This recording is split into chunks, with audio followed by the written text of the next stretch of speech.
Yep, it's that time again. Time for me to leak some of the behind-the-scenes details of some shady antics going on from one of these major gaming companies that, well, is probably going to make a lot of you unhappy. And, it's just so weird that this seems to start. It's almost like I'm feeling like this is a recurring staple of Moore's Law is Dead content at a certain point that I never expected it to be. I didn't expect to be a channel that could probably predict I would have another anti-consumer thing to say almost every month, but that's where we are. And the unfortunate truth is if you're one of those do-it-yourself PC gamers that's just sitting there and praying for things to return to the good old days of predictable pricing and knowing what something is going to cost and that it will be in stock if you want it, this is going to make you unhappy like a lot of my recent leaks have made you unhappy. I guess, though, it's funny when I say good old days, for the past 20 years, actually, Nvidia has been manipulating a ton of things. And Intel's done tons of monopolistic anti-consumer things themselves. So I'm not sure the days were always as good as a lot of us think, so much as some of the companies were finding it easy to bully the other companies. And now all of the companies seem to be fighting back. But yeah, I've been dancing around it, and you can tell the light is red, right? This one actually highlights something that, yes, Nvidia does, but I have proof AMD is doing as well, and repeatedly. And it's something I've actually known about for a while. Something that I was told to not say anything about to make sure that no one could figure out who were the first people to tell me about this. And I've actually been hinting at it in a lot of my recent content, and I've been surprised more of you haven't noticed what I was hinting at is going on. Hasn't anyone found it curious how confident I was in video after video that pricing would go up for the majority of the stock after day one sales? Before the RX 6500 XT ever came out, I was tipped off by some of my best sources that there is a direct and repeatable, improvable reason that AMD's graphics cards go up in price after day one that isn't just stock ran out and there was demand. And this is most obvious with the RX 6500 XT launch because they actually did make enough of them to keep them in stock. And I want to be clear before I show these quotes that yes, Nvidia is lying more than AMD, to be fair, right? Like, just so you guys know, if you go to a Micro Center right now and you see an RTX 3050 for $400, that Micro Center paid at least $350, and then they're selling it to you for $400. They're not getting it for like $200 and marking it up by that much. That is just a flat out lie from Nvidia that they can make that card for that price. And I highlighted it with some of the stuff I've covered before and Gamers Nexus has covered before in this video here. You can watch that video if you want the background on why it's obvious that card's MSRP is a complete lie. And I do recommend a lot of you check out this video because it seems like based on the views, many of you missed it. Although you should know a major aspect of that video is already being backed up by Igor's lab. I called it the 3050 based on GA106 is a temporary drive-by of the 6500 XT launch. This thing can never be made for MSRP in its current form and be profitable. This is Nvidia launching a fake version of a product that just isn't ready because they felt like they had to. And, well, it seems like they've mostly gotten away with it based on the press the 6500 XT got. But, yeah, I guess all I want to say before I get to how AMD is lying is I'm aware that Nvidia lies a lot too, and probably a lot more than AMD. But at the same time, it's time to come clean that AMD is no angel. Before the 6500 XT launched, a couple of my best sources approached me and told me that AMD does expect the 6500 XT to gravitate to or below MSRP by the end of summer, but before then, they just had to get something out now, and they didn't feel like it would go over well if they were honest about the price. So they paid to have the day one pricing feel like where it will be in the future. They do feel like they have to pretend it's $200 immediately so they can exploit an opening in the market before Intel Arc launches, especially after they were catching wind that Arc was delayed to Q2, which of course now we know it is. You see, they knew that $200 wasn't really profitable for most AIBs, at least not with like the dual fan or even decent single fan coolers we have now. That if you wanted it to be a sub $200 card, you'd have to use those dirt cheap coolers we used to see on like launch 1050 Ti's, and no AIBs were planning to do that. And so what AMD decided to do is just for a few of their closest AIBs and at a few specific online retailers that I won't spell out, but you can guess just because I have to protect my sources, that the real price of the card for most AIBs was going to be at least around $250, and that, well, at least if they pretended it was $200 for day one, maybe reviewers would go easier on them. And that this actually wasn't the first time AMD's done something like this. Look, we've all suspected AMD's been doing this for a while. And of course, I leaked that Nvidia was doing this with their Ampere launches. But I didn't want to publicize this from AMD unless I got a few other sources to corroborate it. And I also got some actual proof, like physical proof, that this is the directive from AMD.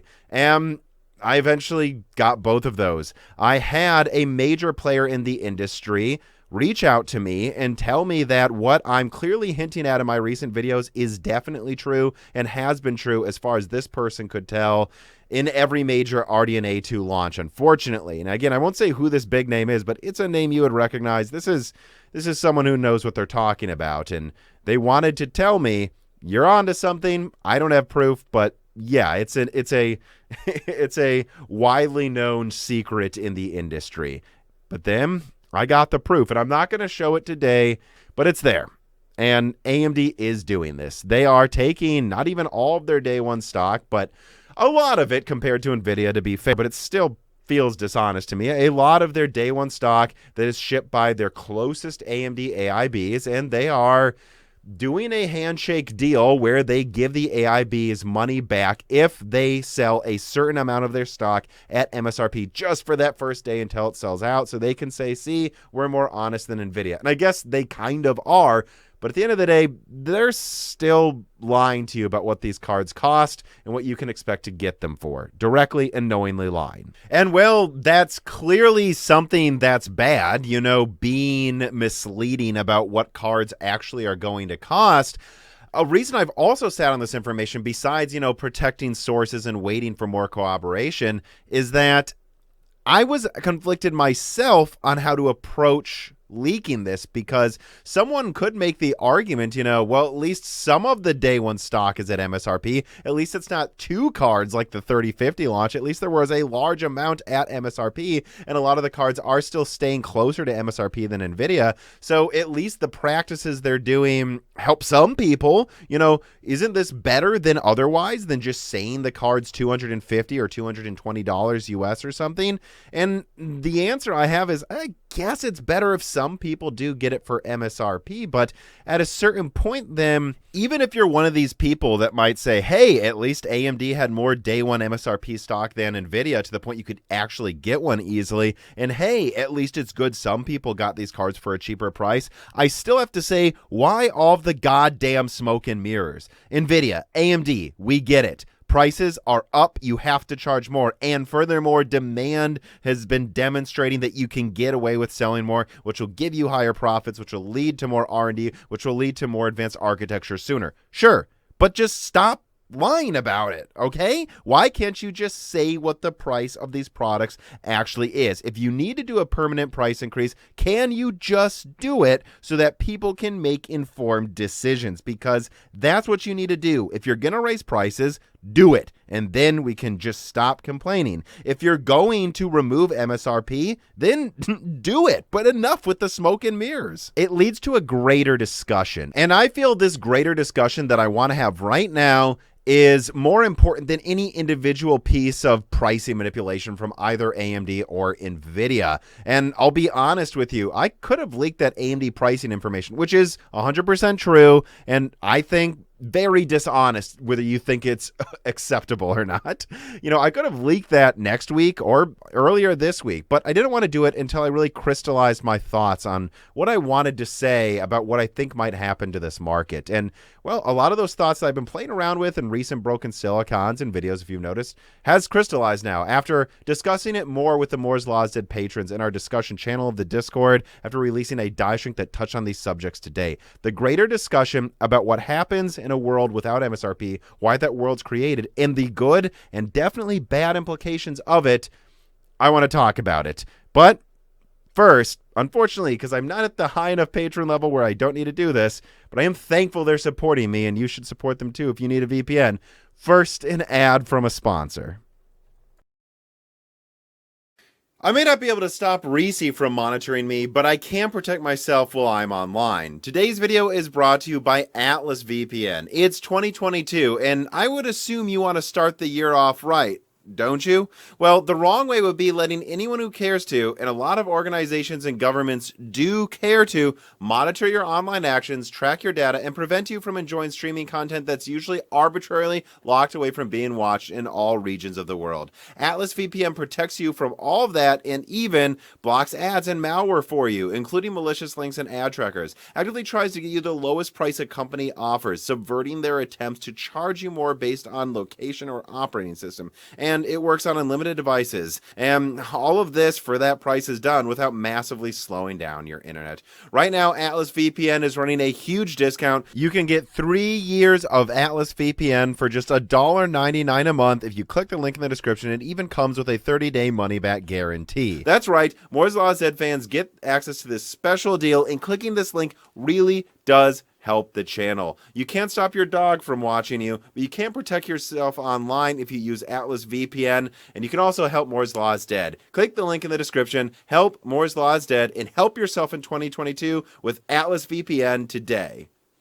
All right, so all of the pricing manipulation and shenanigans, for sure Nvidia's doing it too, even if AMD was the major culprit that I'm pointing out in this video, because I can prove they're doing it now, just like I was able to prove Nvidia was doing it back then with Ampere. It's funny how Nvidia seemed to do more egregious pricing manipulation first, but then also before AMD started to realize this isn't really worth their effort, right? At a certain point, if they're just going to keep getting punished for trying to make extra profits on cards that everyone is buying, no matter how many times you tell them there's shenanigans going on, then they don't like seeing bad reviews. Time to remove MSRP. And yes, some people like me and, Hardware Unboxed were critical of this, but most people weren't. And I think that sends a direct signal to these companies that, oh, the way to go is to just remove MSRP. We could, say pricing is tentative. It's going to go up. It's going to go down. We could place it a little higher than it needs to be and then hope it just drops below that, place it a little bit below, do day one rebates, or we could just remove MSRP and be done with the entire debate. And I think that's what Nvidia, as you can tell, is thinking of doing with more and more of their products. And I believe AMD is going to start doing as well. And you could even argue AMD's already been playing around with this idea. They've launched an RX 6900 XT liquid cooled edition with higher bin dies and faster memory. And they just launched it only to OEM without an MSRP for that reason. So they wouldn't get flack for releasing this thing without an MSRP. If it's only for OEMs, no one will notice. I think they might start trying that with something like the 6950 XT or other products as well. Now, don't get me wrong. I don't think AMD is going to have the launch RDNA 3 lineup not have an MSRP. Nor do I think, I'm not sure, nor do I think NVIDIA is going to have a launch lineup of Lovelace that doesn't have an MSRP. But what I believe they'll probably do, and again, this is some speculation, but this is my opinion here, is they will have a launch lineup that is their best estimate of what they can get away with selling it for, and what also, of course, based on what it costs to actually make the cards. And then they'll say, yep, and then after that, as yields improve, we will just make slightly different configurations. Like, there's a 3080, a 3080 12 gigabyte, or like the millions of versions of the 2060 from Turing. They'll just start releasing the later versions without an MSRP and let the market do whatever it wants. Because at a certain point, graphics cards are becoming a commodity like food. Pricing goes up and down, and you don't know what the pricing is unless you've paid attention and bought that food before. And even then, you're used to it going up sometimes. And when you go to the grocery store and say, hey, I want to have a steak tonight, well, do I want the nicer cut or the cheaper cut of steak? You go, is it going to taste $10 better to me? Maybe not. I'll get the cheaper cut of steak. Some people will go, you know what? For me tonight, it is worth the money, and they will do that. And there's going to be a lot of people that hate this, and I understand why you do. Heck, literally yesterday, one of my friends, Greg, reached out to me and asked, how the heck do I decide what graphics card is worth what? It seems impossible to tell what card is worth a given value anymore. And again, this is someone that doesn't read or listen to or watch all the latest graphics card reviews, that doesn't know what the historical pricing has been of every 3060, 2060, 1060, and the last 2 decades of products to compare and contrast. He's just going in and going, why does this 3060 have 12 gigabytes? Why does the 3080 have less RAM? Why does this 3060 cost 20% more than this one? It's the same card. I guess its cooler's bigger. Is that worth $100 extra? I wouldn't think so. And I'm like, no, it usually isn't. And it is confusing, and now probably isn't the time to buy. But yeah, I guess that's what I'm getting to, is I think it will be a shitty situation short term if MSRP starts to go away. But notice the things I started saying there that my friend Greg said. Is the bigger cooler worth the money? Do I actually need this? Is this worth this much money to me? That's something that I believe if MSRPs go away, people will actually start sitting down and forcing themselves to consider. When MSRPs actually meant something, the manufacturer suggested retail price, this was kind of done for you. The manufacturer, AMD, Nvidia, would just go, oh, well, if we take into account how much it costs us in materials, the manufacturing, the shipping, what we think it will cost AIBs to have a warranty that they have to provide for some people that have cards break, yada, yada, yada. This is what we think the card will probably cost on the market, here or less. That was kind of done for you. And over time, with fluctuating prices and shortages, that just doesn't really work anymore. And so, yes, that sucks because, and I have seen some people suggest this to me, what's the point of an MSRP anyways? Isn't it just stopping AMD and Nvidia from getting more of the profits that now greedy AIBs are raking in instead of them? That's true, but the point of an MSRP was to tell you what it should probably cost so you know if you're getting ripped off. And that going away is going to suck. Like I've said, I think it will suck. But at the same time, there's something weird that I'm noticing here with a lot of the PC gaming audience and reviews. It's like people sit down, not everyone, but a lot of people sit down and go, oh, I hope I'm told it's okay to buy this. Oh, I hope I'm told it's okay to buy this. Oh, he told me that I'm stupid. I guess I shouldn't get it. Oh, he said good things. Yay, I get to throw money, even though the card I have now might be running my games well. I think one of the benefits of this changing market is maybe finally gamers will sit down and go, what is this hobby worth to me? Is it worth spending $2,000 to play the same games? For some people, it is. They have the money, or they have a card that's just really old. Well, what if we lived in a world where instead of waiting for some guy to tell you what to buy, you said, my games are actually getting hard to run. What would I pay for this? The fact is, this will also mean that the way we do graphics card reviews is just going to change. And for a lot of reviewers, it will be for the worse for their business. But I don't think any reviewer, and I'm friends with many watching this, should take the conclusion that I'm happy this will happen, nor that I think it will be to the detriment of all of them. I champion and share the channels that I think do a good job of actually trying to do real reviews, and I believe that, well, it's funny, I didn't know when to insert this, but I had to at a certain point. Kyle Bennett at Hard OCP wrote an article that touches on a lot of similar things to what I'm saying today, and he points out that this is going to kind of separate the wheat from the chaff, that you're going to have the edutainment or the more entertainment focused reviews not be as valuable to other people, that you're going to have reviewers actually sit down and think about what they would price these cards at themselves, and if it actually brings anything new to the table besides higher frame rates that you're probably already okay with in the first place. And yeah, these companies aren't going to want to work with these reviewers that much anymore. They're going to stop shipping graphics cards for free to a lot of people. But at the end of the day, we're already applauding the websites that buy their own cards, and that's because it tells us they're actually doing it for the right reasons. This is going to be very hard for a lot of graphics card review houses, websites, and YouTubers. But at the same time, the ones that are doing a good job and do an even better job are just going to get rewarded with more views, as their reviews will be the best, and it will stand out more as the best review, because reviews will stop just being same price, better performance, yay. Not same price, not better performance, boo. It will become, is this a level of performance that does anything your previous card couldn't do? What would we pay for that? You know, the consoles cost this much. Should you be considering paying this much? You know, what is it worth it to you? How do we even establish value? That's what reviews are going to become, at least for the review houses that are going to remain successful. And again, I think where there's hardship, there is opportunity. The best reviewers will become even more successful. And the ones that just get sent a free card and then just say, yay, it's cheaper or more performance for the same price, well, there's not going to be as much value in that type of a review anymore. And I am not saying that all reviews where the card was received for free are tainted. That is definitely not what I'm saying.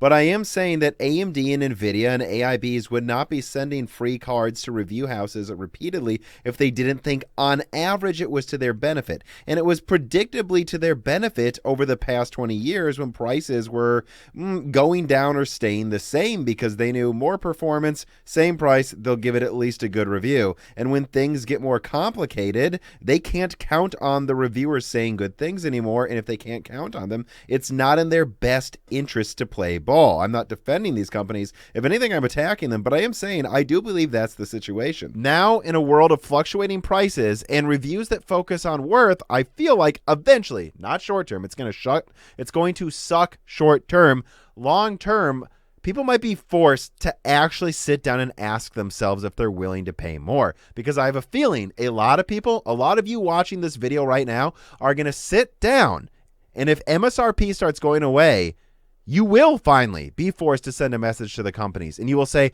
I'm not paying that much. I'm not paying $200 more for a triple fan version of a low-end card. That's stupid. Guess who's not paying that much?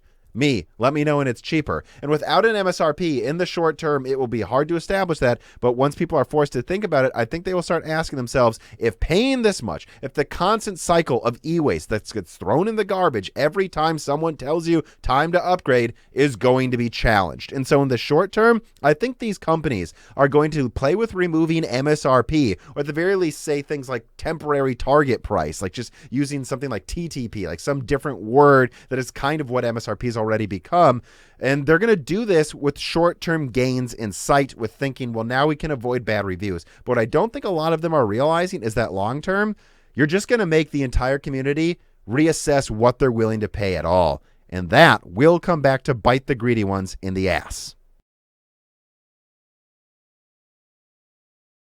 I guess to conclude then, what have I been talking about today? AMD is doing a lot of pricing manipulation. Maybe not as much as Nvidia, but in a way they're almost just catching up to what Nvidia has been doing for years now. And Nvidia is already leapfrogging AMD and removing MSRP on some of their recent products. And I think AMD is going to do that as well. No, I don't think either of these companies should be given a free pass for being dishonest. I think people should point out when they're dishonest, make it clear to them it's the wrong thing to do, like I am trying to do today, but also that we should start sitting down and going, well, what are we telling these companies they're being rewarded for doing? Because it seems like we're rewarding them for dishonesty. And, you know, at a certain point, pointing out over and over this lie, that lie, market manipulation here, market manipulation there, gets boring and leads us to going, you know, at least in my opinion, it's time to start discussing how things are going to change overall. You know, I would ask too the people who watch this understand that I'm not advocating for it. I'm not saying it's a good thing. That no individual website or tech YouTuber should watch this and go, oh, I'm talking about them. No, not necessarily. You know, I am just trying to put ideas out there that I think are interesting to discuss. Even if, frankly, it's just not profitable. It's much more profitable to be a channel that just tells you to buy everything that's out now. But this is the path that I've chosen, and this is the path that I enjoy doing. So don't get mad at me maybe just for proposing these ideas. I propose ideas, but it doesn't mean I'm happy they're happening, and it doesn't mean I'm trying to normalize them. I'm just trying to have a conversation that I think we should have now before we get hit like a swinging rope with a brick on it and get surprised. Because, guys, it just seems like this is happening, and seeing AMD turn into Nvidia makes me feel like it's an inevitability at a certain point. But hopefully, like I pointed out, there will be some good repercussions, Well, at least if we become smarter consumers, but that's up to you. Anyways, that's the type of stuff I like talking about on Moore's Law is Dead. That's about the best way I can think of to close on this video. I hope you enjoyed it. Please subscribe to the Moore's Law is Dead YouTube channel. Ring the bell button and consider supporting us on Patreon. As much support as you can give, we could use so that, well, this is actually something I can do, Dan can do, Drawer can do that puts food on the table. You know, if you support us on Patreon, you get early ad-free access to Broken Silicon, the ability to talk with me about the piece of content after they come out, to submit questions to me and guests, to get premium podcasts without ads that no one else gets, like Die Shrink and other projects that have come out on Moore's Law is Dead and other platforms that I've played with. So consider supporting us if you can. And otherwise, of course, please support our sponsors. You know, if they get support, I get support, more content comes out. And otherwise, all I can say is, well, stay smart, stay safe, and thank you for watching.